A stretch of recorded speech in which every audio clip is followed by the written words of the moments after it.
오늘 주시는 하나님 말씀 다니엘서 9장 20절부터 27절 말씀 우리 한 절씩 교독해서 읽도록 하겠습니다.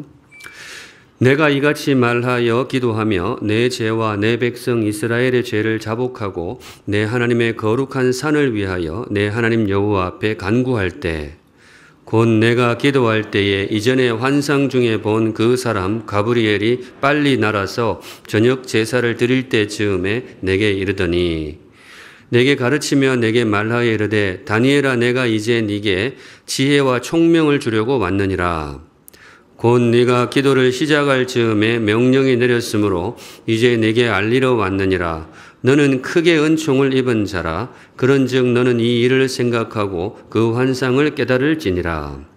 내 백성과 내 거룩한 성을 위하여 70일을 기한으로 정하였나니 허물이 그치며 죄가 끝나며 죄악이 용서되며 영원한 의가 드러나며 환상과 예언이 응하며 또 지극히 거룩한 이가 기름 부음을 받으리라.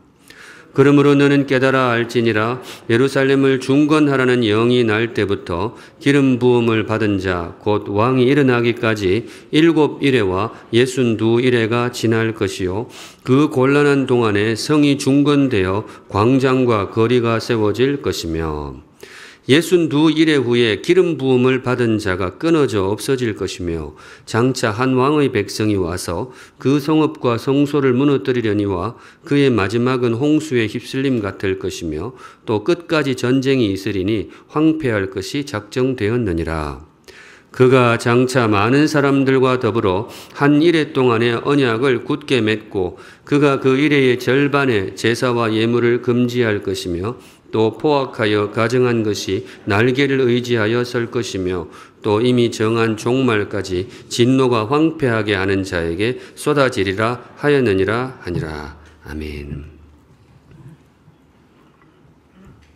네, 오늘은 이 말씀으로 주님 주시는 메시지를 받도록 하겠습니다. 오늘의 말씀은 기도의 진실입니다. 기도에 대해서 다시 한번 말씀을 받겠습니다. 표면적으로 보면 오늘 본문은 미래에 대한 예언으로 보입니다. 70일에 그런 말이 나왔었는데요. 70일에 그러면 7일 한 주를 가리키는데요. 70주 예언이 나오는데 그게 이제 눈에 확 들어오게 됩니다. 그런데 성도 여러분, 이게 오늘 본문의 핵심이 아닙니다. 오늘 주님께서 오늘 이 사건 장면을 통해서 우리에게 정말 힘써서 가르치시는 주제가 뭐냐? 기도입니다. 기도가 무엇인가? 우리가 기도할 때에 과연 어떤 일이 일어나는가? 이걸 주님께서 오늘 가르쳐 주십니다. 주시는 말씀 열린 마음으로 받고 우리 기도하는 샘물 성도들 되시기를 우리 주님의 이름으로 축복합니다. 네. 설교를 할 때에는 항상 마음에 품은 목표가 있습니다. 학교에서도 그렇게 가르치고 저도 늘 그렇게 하는데요. 오늘 설교하고 나면 우리 성도들이 이렇게 변하면 좋겠다. 항상 그 그림을 그리면서 올라오게 되는데 오늘 제가 머릿속에 그린 그림은 뭘까요? 우리 성도들이 어떤 사람이 되었으면 좋겠다? 네, 기도하는 사람이 되었으면 좋겠다. 특별히 기도의 세계를 경험했으면 좋겠다. 기도가 무엇인지 기도하면서 기도가 이런 것이었구나. 그런 기도의 세계를 경험하면 좋겠다. 그런 이제 평소에 이제 목회자로서의 소망이기도 하고 특별히 오늘 설교에 품은 소망이기도 합니다. 그 목표가 이루어지는 의미 있는 열매 맺는 그런 설교 시간이 되기를 간절히 소망합니다. 들어갑니다. 우선 첫째, 주님께서 다니엘을 통해서 보여주시는 기도의 진실이 뭐냐? 외롭지 않은 기도입니다. 이거부터 말씀드리고 싶은데요. 기도는 외롭지 않다. 왜냐? 하나님이 들으시기 때문입니다. 성도 여러분, 우리가 기도할 때 하나님이 들으십니다. 그걸 꼭 믿고 기도하시면 좋겠어요. 기도는 독백이 아닙니다. 기도는 나 혼자 하는 혼잣말이 절대로 아닙니다. 주님이 나의 기도를 들으십니다. 오늘 그걸 주님이 가시적으로 보여주십니다. 그거 믿고 기도하라고. 내가 너희들의 기도를 듣고 있다. 20절 보시면 내가 이같이 말하여 기도하며 내 죄와 내 백성 이스라엘의 죄를 자복하고 내 하나님의 거룩한 산을 위하여 내 하나님 여호와 앞에 간구할 때 우리 지난주 기도문을 보았지만은 다니엘이 간절히 기도를 하고 있는 거예요. 그때 어떻게 되느냐? 21절 같이 읽습니다. 시작. 곧 내가 기도할 때에 이전에 환상 중에 본 그 사람 가브리엘이 빨리 날아서 저녁 제사를 드릴 때쯤에 내게 이르더니.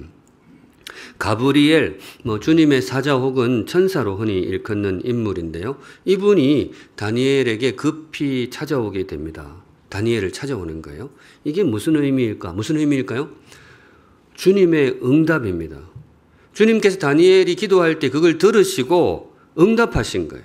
그 응답의 표시로 가브리엘을 보내신 겁니다.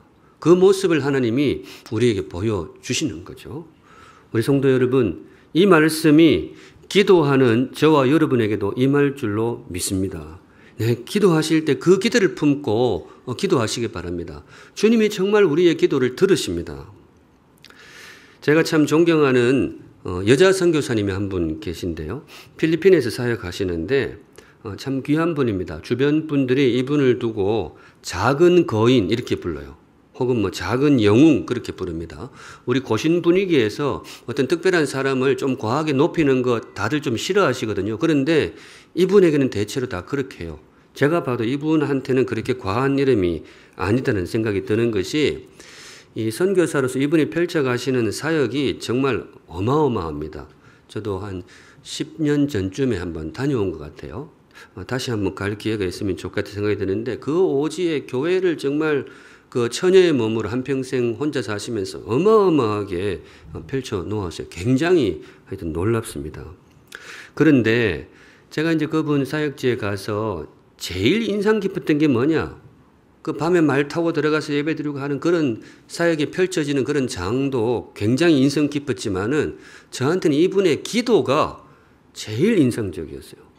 새벽에 기도하시는 모습이 어떤 면에서는 충격이었죠. 어떻게 기도하시는가 하면 주님 옷작가에 오늘 좀 제가 지금 보태지도 않고 빼지도 않습니다. 오늘 조금 제가 힘들고 옷작가에 이러고 있어요. 경상도 사투리 섞어서 그분이 경상도 분이시니까. 근데 정말로 대화하듯이 기도해요. 하나님하고 주거니 받거니 뭔가 대화하는 듯이 기도를 합니다. 그렇다고 해서 그분이 다음날 내가 직통 계시를 받았다 이런 소리는 절대로 안 하세요.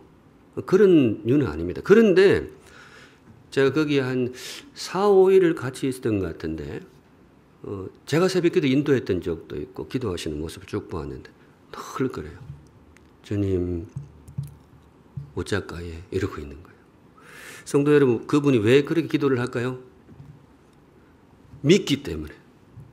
주님이 정말로 나와 함께 하시고 내 기도를 들으신다는 것을 그분이 믿는 거예요. 그리고 제가 보니까 단지 믿는 게 아니에요. 그걸 느껴요. 그리고 그걸 알아요. 그러니까 이분에게는 그 기도가 너무 자연스러운 거예요. 주님이 정말로 듣고 계신 거죠.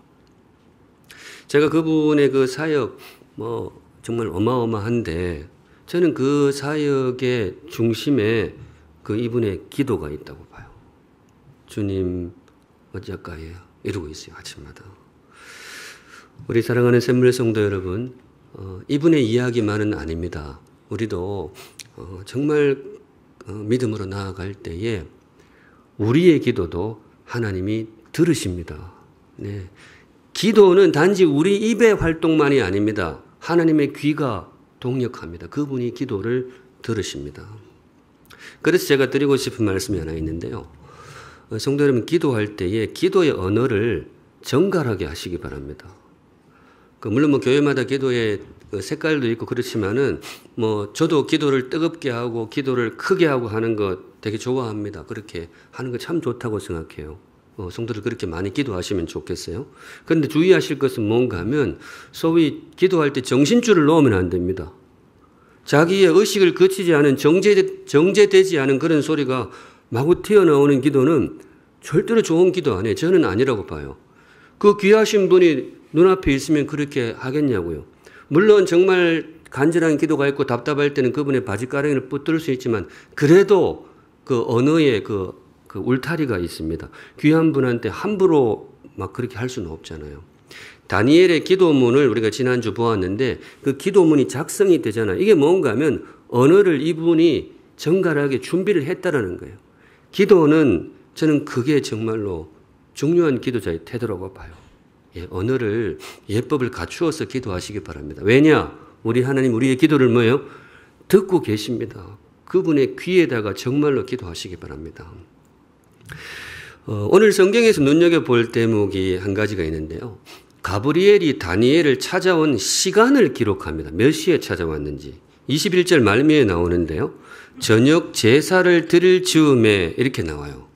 이거 보면 이제 우리 성도들은 그냥 저녁 제사 드릴 때쯤 저쪽에 연기 피어오르고 가브리엘이 다니엘을 찾아왔구나. 아닙니다. 당신은 제사를 드리지 않았습니다. 왜냐하면 나라가 망하고 성전이 무너졌잖아요. 제사가 없었어요. 이분은 특별히 잡혀왔으니까 없죠. 그런데 이게 왜 그러는가 하면 원래 이제 예루살렘의 성전에 제사가 드릴 무렵에 사람들이 시계가 없으니까 대체로 시간을 뭘로 가늠을 했겠어요? 제사 연기 피어오르면 몇 시다. 이렇게 하니 그게 완전히 관용구로 굳어져 버린 거예요. 정한 시간에 제사를 드리니까. 그게 요즘 시간으로 치면 오후 3시에서 4시 사이였다 그래요. 한 3시 반쯤 보시면 됩니다. 그래서 그걸 그때 당시에 시간을 표시하던 언어로 여기다 놓은 거예요. 그러니까 요즘 우리 언어로 번역하면 이렇게 됩니다. 오후 3시 반쯤 가브리엘이 다니엘을 찾아왔더라. 제대로 번역하면 그렇게 됩니다. 성도 여러분, 이걸 왜 기록을 할까요? 정말로 찾아왔다는 거예요. 시계를 보고 시간을 기록할 수 있을 만큼 정말 하나님이 보내신 사자가 다니엘에게 찾아왔다는 거죠. 이거를 하나님이 기록을 하는데 왜 기록을 하느냐? 하나님이 정말로 우리 만대교회 성도들에게 하고 싶은 말이 있는 거죠. 내가 너희들의 기도를 뭐예요? 듣고 있다. 내가 정말 듣고 있다. 네 3시 반쯤 기도했지. 그때 내가 나의 사자를 너희들에게 보냈다. 그걸 한번 가시적으로 보여주시는 거예요. 성도 여러분, 주님의 정말 뜨거운 음성을 열린 마음으로 들으시기 바랍니다. 주님이 우리의 기도를 들으십니다. 예. 주님이 나의 기도를 듣는다. 이건 어떤 소망이 아니고 어떤 교리가 아니에요. 이건 현실이고 손목시계의 숫자를 표현할 수 있을 만큼 실제 일어나는 사건이라는 거죠. 주님이 우리의 기도를 들으십니다. 그 믿음으로 기도하시기 바랍니다. 근데 참 듣는 분이 없다면 이 기도만큼 어리석은 일이 없잖아요. 근데 참 감사하게 주님이 들으신다. 아무도 안 듣는다면, 아무도 우리의 기도를 듣고 있지 않는다면 그 기도라는 게 도대체 무슨 의미가 있겠어요? 물론 이제 어떤 분은 그런 말도 해요. 꼭 들어야 좋은 건 아니에요. 그래도 내 혼자 와서 기도할 때 확 풀어놓고 가면 목사님 속이 후련합니다. 그래요. 뭐 그런 것도 있어요. 뭐 꼭 듣고 안 듣고 해도 싹 털어놓으면 속이 후련할 수가 있는데, 그런데 성도 여러분, 그거는 산에 올라가서 야호해도 속이 후련해요. 꼭 그거는 또 운전하다가 어떤 차가 확 끼들었다. 꼭 상대방이 듣는 게 아니잖아요. 막 그 사람이 되고 막 쌍욕을 확 퍼부어도 뭐예요? 속이 후련하다고 하더라고. 저는 끼들면 욕을 할까요, 안 할까요? 저는 그 끼드는데 욕 안 하는 사람 딱 한 사람 봤습니다. 신대원의 교수님이신데 참 존경하는 분인데 그분 은퇴하셨는데 그분이 티코를 타셨어요. 그래 제가 옆자리에 타고 가는데 누가 확 끼들었어요. 그러니까 그분이 아이고 선생님 운전을 그렇게 하시면 안 돼요. 조심하셔야 돼요. 제가 옆에서 보고 기가 차가지고. 그래요. 꼭 안 들어도 그렇게 후련할 수가 있죠. 그런데 성도 여러분, 기도의 기쁨은 그런 기쁨이 아닙니다. 기도의 그 행복을 그런 행복으로 재단하지 마세요. 그런 거하고 달라요. 기도의 기쁨은 듣는 분이 있다는 겁니다. 기도의 영광은 비천하지만 나의 기도에 귀를 기울이시는 하나님이 계시다는 겁니다. 우리가 기도할 때 그분이 면전에 서십니다. 그 믿음으로 기도하세요. 물론 거절하실 수도 있습니다. 저도 많이 경험했지만 내가 기도한 대로 꼭 응답되는 게 아니에요. 특별히 내가 기도한 시간, 의도대로 그 시간에 응답되는 것도 아니거든요. 근데 생각하면 우리 부모님도 자식을 너무 사랑하지만 자식이 이렇게 이야기를 한다 해도 다 들어주지는 않잖아요. 사랑하는 마음으로 좀 거절하기도 하고 시간을 지체하기도 하는데 주님도 그렇게 하실 때가 있어요. 그런데 분명한 것은 주님이 들으십니다. 주님 우리의 기도를 들으십니다. 그리고 믿음으로 고백하건대 저도 몇 번 경험했기 때문에 제가 믿음으로 자신이 고백할 수 있어요. 우리를 사랑하시는 주님이 반드시 응답하십니다. 가장 적합한 때에 가장 적합한 방식으로 응답하십니다.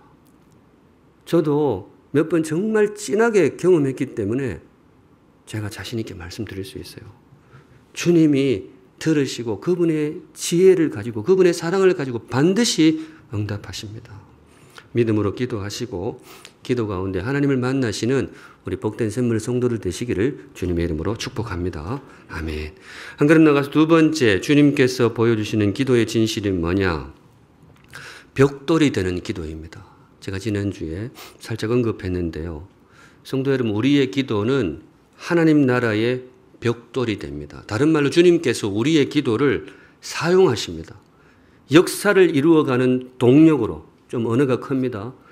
주님의 거룩한 역사를 펼쳐가시는 벽돌로, 동력으로 우리의 기도를 사용하십니다. 오늘 그 장면을 보여주세요. 그래서 우리의 기도가 더 의미가 있어요. 24절부터 27절까지 쭉 미래에 대한 계시가 이어지는데요. 대표로 24절 같이 읽겠습니다. 시작.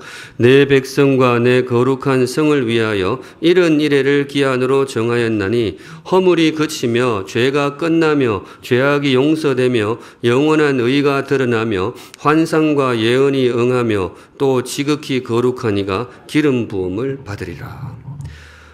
쭉 이어지는데 사실은 이 본문 미리 말씀드리는데 난해 본문으로 꼽힙니다. 학자들이 해석하기 굉장히 어려워요. 여기 일은 일이라고 나와 있는데 70주간이죠. 그러니까 산술적으로 하면 70 곱하기 7 하면 490일인데 490일 동안 이런 일들이 일어날 것이다. 근데 학자들이 대부분 동의하는데 상징적인 숫자고 구체적인 역사적인 숫자는 아니다. 그렇게 동의를 합니다. 맨 마지막에 나오는 지극히 거룩한 이가 기름 부음을 받으리라. 여기에 대해서는 대체로 다 동의가 되는데요. 누구를 가리킬까요? 우리 예수님을 가리킵니다. 예수님이 오셔서 어떻게 될 것이다. 근데 이제 그 뒤로도 쭉 이어지는데 굉장히 내용이 복잡합니다. 이렇게 예수님이 오셔서 무언가 새로운 전기가 마련되는데 그 다음에 예루살렘이 중건되는 회복의 이야기가 나와요. 근데 그러다가 갑자기 기름 부음을 받은 자가 끊어지는 장면도 아까 읽을 때 나왔어요. 끊어집니다. 그리고 어두운 일들이 계속되는데 성소가 무너지고 전쟁이 벌어지고 험한 이야기가 굉장히 많이 나옵니다. 그러다가 마지막에는 예배가 중단되고 가증한 것이 성전을 더럽히는 그런 장면도 다시 나옵니다. 굉장히 복잡하고 어둡고 그렇습니다. 그러다가 27절 맨 마지막에 이렇게 종결이 되는데요. 이미 정한 종말까지. 종말이 정해져 있다는 거죠. 진노가 하나님의 진노가 황폐하게 하는 자에게 쏟아질 것이다. 이렇게 역사가 마무리될 것이다. 그렇게 선포가 됩니다. 이게 무슨 의미일까? 학자들이 굉장히 힘들어합니다. 다니엘서에 나오는 다른 환상들은 여기에 바벨론이거나 여기에 헬라 제국, 여기에 로마 제국에는 딱 다가옵니다. 누가 봐도 그래요. 그런데 이 대목은 그게 잘 안 돼요. 구체적으로 어떤 시점을 가리키는지 전혀 가늠이 안 돼가지고 아무리 연구를 해도 답이 없어요. 그래서 어떤 학자는 이 대목을 구약의 늪이다 그렇게 부릅니다. 구약의 늪이다. 그런데 제가 보기엔 이게 그렇게 어려운 본문은 아니에요. 뭔가 하면 이 성경의 의도를 따라 읽으시면 되는데 요 문구 기억해 두세요. 역사의 스케줄보다 메시지를 읽어야 됩니다. 요한계시록 계시 읽을 때도 마찬가지예요. 구체적으로 이게 어떤 특정한 역사의 시대이고 어떤 사람이고 이렇게 읽으시면 안 됩니다. 그런 것들은 하나님이 말씀해 주세요. 다니엘서에서 말씀해 주셨잖아요. 이거는 뭐 메데 바사 시대다 그렇게 구획을 정해 주셨거든요. 그걸 정해 주시면. 그런데 그게 아니면 뭔가 하면 특정한 나라나 특정한 인물로 읽는 것이 아니고 하나님께서 역사를 펼쳐가시는 전체적인 패턴으로 보셔야 돼요. 주시는 메시지로 받아야 정확합니다. 오늘 가브리엘을 통해 선포된 메시지 제가 간단하게 정리해드리면 이렇게 보시면 됩니다. 장차 기름 부음 받은 왕과 함께 하나님의 나라가 힘있게 뻗어나갈 것이다. 다니엘 당시에는 이게 예수님이라는 구체적인 인물로 인식되지는 않았겠지만은 하나님의 귀한 어떤 구원자와 같은 분이 올 것이다. 그 감은 잡았겠죠. 그렇게 해서 하나님의 나라가 힘있게 뻗어갈 것인데 이후에 악한 세력의 준동도 뭐예요? 굉장히 강하게 일어날 것이다. 그렇지만 결국 하나님이 심판하시고 승리할 것이다. 이 내용입니다. 그 내용을 조금 묵시의 언어, 계시의 언어로 굉장히 장중하게 그렇게 보여주신 겁니다. 그 메시지로 받으시면 됩니다. 그게 아니고 자꾸 어떤 특정한 시대로 대입하다 보면 이렇게 혼란에 빠질 수가 있습니다. 그렇게 이해를 하시면 되겠습니다. 그런데 이 대목에서 우리가 정말로 중요하게 주목해야 할 대목이 있는데 뭔가 하면 이 메시지가 선포되는 맥락입니다. 어떤 맥락에서 이 선포가 이루어지느냐. 저는 이게 오늘 메시지의 핵심이라고 봐요. 주님의 계시가 선포되는데 앞으로 일어날 역사의 스케줄, 어떤 패턴, 메시지가 선포되는데 이게 어떤 맥락에서 선포가 되느냐. 다니엘이 뭐 하고 있었을 때? 기도하고 있었을 때. 제가 쭉 둘러봤는데 이 말하고 싶어서 봤어요. 가브리엘을 통해 주님께서 장차 이 땅에 펼쳐가실 구원의 역사, 영적인 전쟁, 최후의 승리, 이 장엄한 메시지를 선포를 하는데 이걸 어떤 맥락에서 어떤 사람에게 선포를 했느냐. 이걸 주목해서 보셔야 됩니다. 기도하는 사람입니다. 다니엘이 기도하고 있을 때 기도하는 사람 다니엘에게 이 메시지를 선포를 하십니다. 어떤 면에서는 하나님께서 오늘 본격적으로 하나님의 구원 역사를 펼쳐가시는 론칭의 시기입니다. 근데 그거를 어떤 콘텍스트에서 시작을 하시느냐. 한 사람이 뭐 할 때? 기도하고 있을 때. 여러분 이 대목에 주목하시기 바랍니다. 여기서 주시는 메시지가 있어요. 많이 둘러봤는데요. 이 메시지입니다. 주님께서 우리의 기도를 사용하십니다. 이 대목의 제일 중요한 메시지가 그거예요. 주님께서 우리의 기도를 사용하십니다. 우리의 기도를 역사의 촉매로 사용하십니다.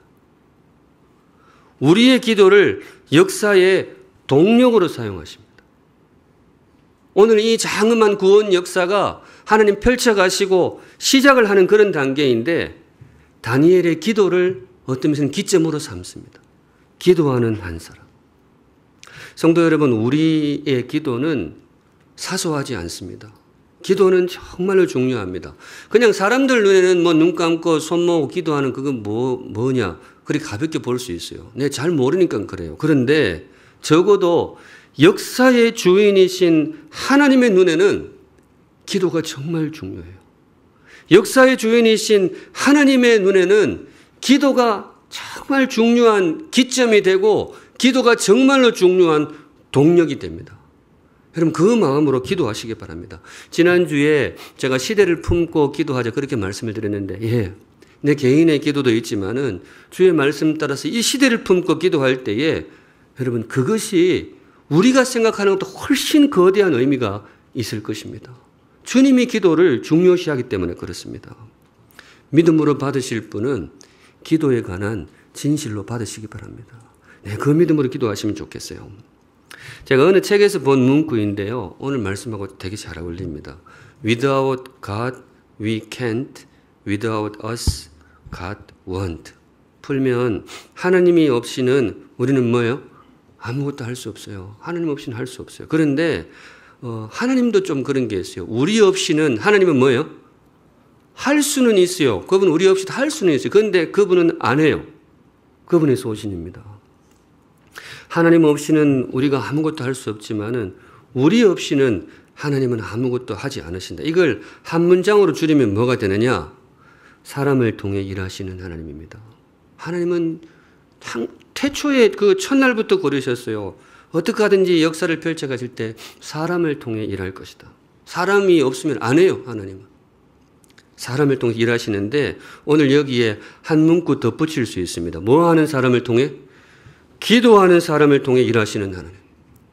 기도하는 사람을 통해 일하시는 하나님. 이거 제가 정말 마음을 담아서 제가 예전에도 한번 여기 펼쳤던 것 같은데요. 마음을 담아서 만든 문구이니까 여러분 믿음으로 받으실 분은 나에게 주시는 말씀으로 받으시기 바랍니다. 네, 기도는 정말로 의미가 있습니다. 기도는 절대로 혼자 말하는 푸념이 아닙니다. 넋두리가 아닙니다. 사람들은 그렇게 기도를 가볍게 볼 수 있어요. 그런데 역사의 주인이신 하나님은 우리의 기도를 굉장히 크게 보십니다. 마음을 담아서 진심으로 하나님 앞에 엎드릴 때에 그것을 역사의 동력으로 사용하십니다. 성경을 보면 항상 그래요. 중요한 일이 벌어질 때 반드시 기도하는 사람이 있습니다. 뭐 꼭 대규모 기도 집회를 해야 되는 게 아니에요. 한 사람이 주님 앞에 와서 진실되게 기도하십니다. 그러면 그 기도를 하나님이 역사의 동력으로 사용하시는 거예요. 어떤 면에서는 아주 자기의 개인적인 기도도 괜찮아요. 한나라는 여인이 있었잖아요. 그 여인의 기도 제목이 뭐였죠? 애 하나 갖게 해주십시오. 애를 가졌죠. 그런데 하나님은 그 여인의 기도를 그 어두운 시대, 사사시대를 끝내고 새로운 왕조 시대를 열어가는 역사의 동력으로 삼았습니다. 그 여인의 기도에서 한 사람이 태어났잖아요. 그 사람이 사무엘입니다. 그분이 새로운 역사를 펼쳐갔습니다. 기도는 절대로 가볍지 않습니다.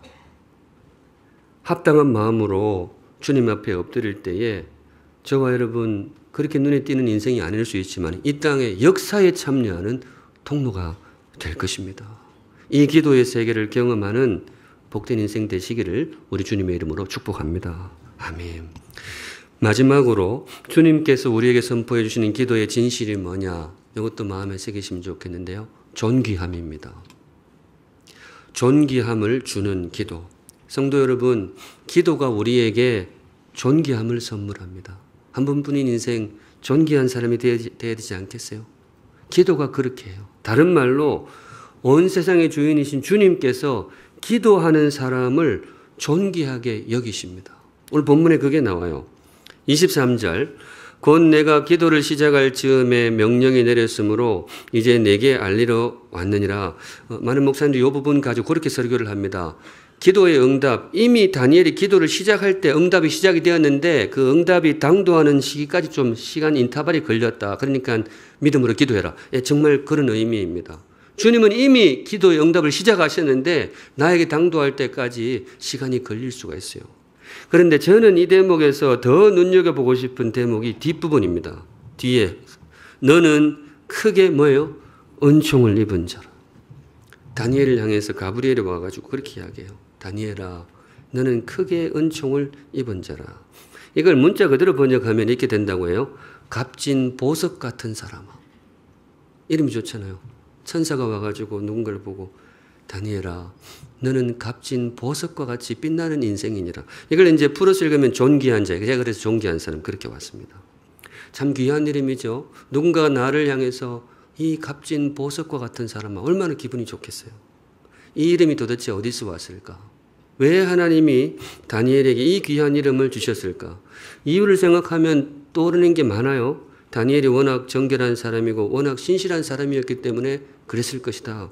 네, 그런 의미도 분명히 있을 겁니다. 그런데 오늘 맥락에서 우리에게 주시는 메시지는 조금 달라요. 뭔가 하면 다니엘이 뭐 하고 있었어요? 기도하고 있었습니다. 시대를 품고 기도하고 있었어요. 그 사람한테 이 이름을 주는 거예요. 기도하는 자여, 그대 이름은 빛나는 보석 같은 사람이니라.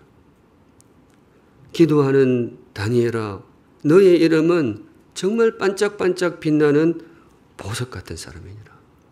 믿음으로 받으실 분은 나에게 주시는 말씀으로 받으시기 바랍니다.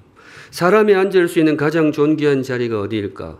뭐 높은 고위 간직에 오르는 것도 좋고 뭐 명품을 하는 것도 참 좋은 것 같아요. 그렇게 많이 하시면 좋겠어요. 그런데 정말 인생이 앉을 수 있는 정말 반짝반짝 빛나는 자리, 주님 앞에 정갈한 자세로 기도의 자리로 나아갈 때 주님이 우리에게 말씀하시는 거죠. 기도하는 자여, 그대 이름은 존귀한 사람이니라. 근데 이걸 오늘 목사가 너무 억지로 끼워 맞춘다고 생각하지 마세요. 한 군데 더 보여드릴게요. 역대상 4장 9절. 그 족보 중간에 나오는데 최근에 큐티 본문에 나왔었죠. 야베스는 그의 형제보다 어떠한 자라? 귀중한 자라. 옛날 번역에는 존귀한 자라 그렇게 나왔는데 저는 그게 더 익숙하거든요. 참 그 족보를 기록하다가 갑자기 뜬금없이 야베스는 정말 존귀한 사람이었다. 이렇게 이야기를 해요. 근데 이 사람이 정말로 그렇게 존귀했느냐? 태생 자체가 그렇게 존귀하지는 않아요. 많은 학자들이 이분이 태어날 때부터 장애를 입고 태어난 분으로 봅니다. 그 뭔가 하면 그의 어머니가 이름하여 이르되 야베스라 하였으니 이게 고난이라는 뜻이에요. 내가 어떻게 낳았다? 수고로에 낳았다. 그때 고대 당시의 표현으로는 난산을 표시한다 그래요. 굉장히 이 출산이 힘들었던 거죠. 그래서 아마 이분이 낳을 때부터 몸에 장애가 있었을 것이다. 지금도 사실 장애를 입은 분들이 살아가는 것이 조금 힘든 면이 있지만 고대는 정말 잔인했거든요. 장애를 가진 사람에게. 그런데 이분의 인생을 성경이 한마디로 요약을 해요. 이 사람은 어떤 사람이었다? 존귀한 사람이었다. 도대체 무슨 근거로 이 사람을 그렇게 했을까? 10절에 그 비결이 나옵니다. 10절 같이 읽을게요. 시작. 야베스가 이스라엘 하나님께 아뢰어 이르되 주께서 내게 복을 주시려거든 나의 지역을 넓히시고 주의 손으로 나를 도우사 나로 환난에서 벗어나 내게 근심이 없게 하옵소서 하였더니 하나님이 그가 구하는 것을 허락하셨더라. 문장이 쭉 긴데 간단하게 줄이면 이겁니다. 야베스는 뭐하는 사람이었더라? 기도하는 사람이었더라. 주님이 그에게 응답하셨더라. 물론 그 사람이 기도의 응답을 받아가지고 뭐 높은 자리에 가고 존귀하게 됐다. 그렇게 볼 수도 있겠죠. 그런데 맥락을 보시면 그게 전부가 아니에요. 하나님이 이 사람을 정말로 존귀한 인생으로 규정하실 때는 이 사람이 기도하는 자체가 너무 아름다웠던 거죠. 너무 존귀한 자리였던 거죠. 목사로서 우리 사랑하는 우리 샘물 성도들한테 정말 좋은 것 주고 싶어요. 예. 정말 제가 뭐 있으면 제가 드리고 싶습니다. 이거 드리고 싶습니다. 우리 사랑하는 샘물 성도 여러분, 기도하는 사람이 되시기를 주님의 이름으로 축복합니다. 네, 기도하시면 좋겠어요. 그 자리는 정말로 존귀해요. 제가 생각해 봤어요. 왜 이걸 성경이 이렇게 이걸 존귀하다 그러느냐? 기도할 때에 지극히 존귀하신 하나님이 내 면전에 오신다는 거죠. 우리가 그분 앞에 서는 거예요. 그러니까 존귀한 거죠. 그리고 기도할 때 우리가 늘 부르는 이름이 있습니다. 하나님 뭐예요? 아버지. 우리가 정말 주님의 자녀, 존귀한 신분을 얻는데 기도 가운데 그 이름을 확인하게 됩니다. 기도가 그런 자리입니다. 그러니까 이 땅에서 여러분 좋은 데도 많이 가시고 존귀한 자리도 많이 쓰시는데 세상에서 가장 존귀한 자리, 기도의 자리에 서는 복된 인생 되시기를 주님의 이름으로 축복합니다. 아멘. 오늘 여기까지 보겠습니다. 기도의 진실. 정말로 우리 성도들이 기도의 세계를 경험하시면 좋겠어요. 저도 기도가 그렇게 깊은 사람은 아니지만은 주님이 제가 목회하라고 몇 번 경험을 주신 것 같아요. 지금부터 한 10여 년 사이에 정말 진하게 기도의 응답의 경험을 주셨어요. 힘든 시기도 있었죠. 한번 말씀드렸죠. 트랙 기도라고 1.6마일 트랙을 뛰면서 기도했던 적도 있어요. 속이 부대끼면 앉아 있지를 못하겠더라고요. 제 성질에 좀 그렇잖아요. 끼들면 막 욕하고 그러는데 그게 어떻게 앉아 있겠냐. 그런데 정말 답답해서 뛰면서 기도했던 그런 시간도 있는데 놀라운 거는 성도 여러분 주님이 정말로 응답을 합디다. 예, 정말로 응답을 해요.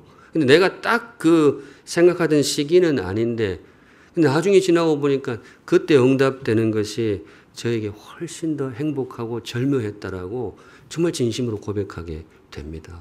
우리의 기도에 주님께서 반드시 들으시고 응답하실 것입니다. 그리고 그 자리는 너무나 존귀한 자리입니다. 이 모든 말씀 합하여 이 복되고 존귀한 기도의 세계를 경험하는 우리 사랑하는 샘물 성도들 되시기를 우리 주님의 이름으로 축복합니다. 아멘. 우리 함께 찬양하겠습니다. 하늘의 문을 여소서. 거룩하신 하나님 아버지, 우리의 기도에 주님께서 귀를 기울이시고 응답하시는 줄로 믿습니다.